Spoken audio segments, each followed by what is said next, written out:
Hey everybody, Kevin Stumpf here with Your Tech USA and Onsite Discovery, and today we're talking about mismatched longitudinal joints. For those who don't know what that is imagine the center line of your highway where the concrete panels meet together. Imagine if they're separated and created a lip. Now this can be a major issue whenever you have vehicles traveling at high speed and you hit an inconsistency in the road. There's potential for injury or property damage, and so it's a very important factor we must deal with. In this case, we're actually at an airport, so imagine landing an airplane and having a mismatched longitudinal joint that your steering wheel could catch on. It could be very dangerous. Now, I'll scroll down here a little bit. We're actually talking about the airport at St. Landry Parish in Opelousas, Louisiana. Hope I'm saying that right. They had 475 feet of mismatched joints.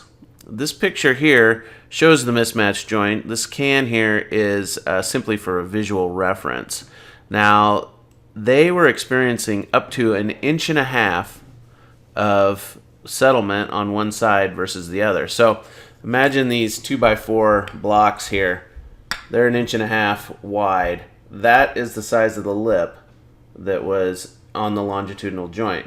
So very significant, and we see this all the time. I see it all the time going down the road. You can feel it in your tire when you're driving. You can catch a little lip there. Now imagine yourself being a motorcyclist doing this. And in fact, I did a quick search for mismatched longitudinal joints in motorcyclists.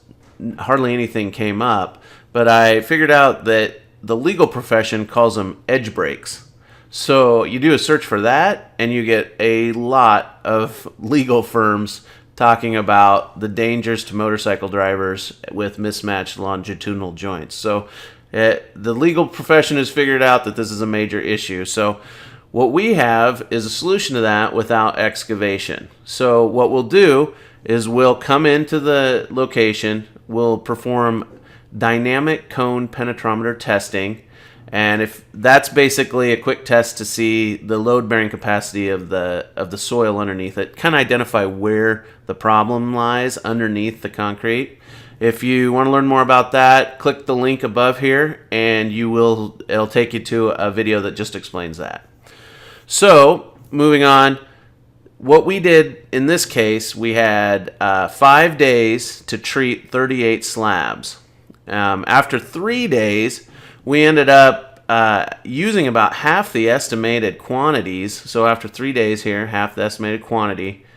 The engineer on staff was pretty happy with the solution we'd been providing and added an additional 75 panels for us to use the remaining quantities to simply stabilize them to prevent further settlement and further issues. So all in all, we came in, and in 7 days we treated 113 panels and fixed their 475 feet of longitudinal joint mismatched areas. So thank you very much for tuning into this. I appreciate it. Please subscribe to my YouTube channel and check out some of my other videos.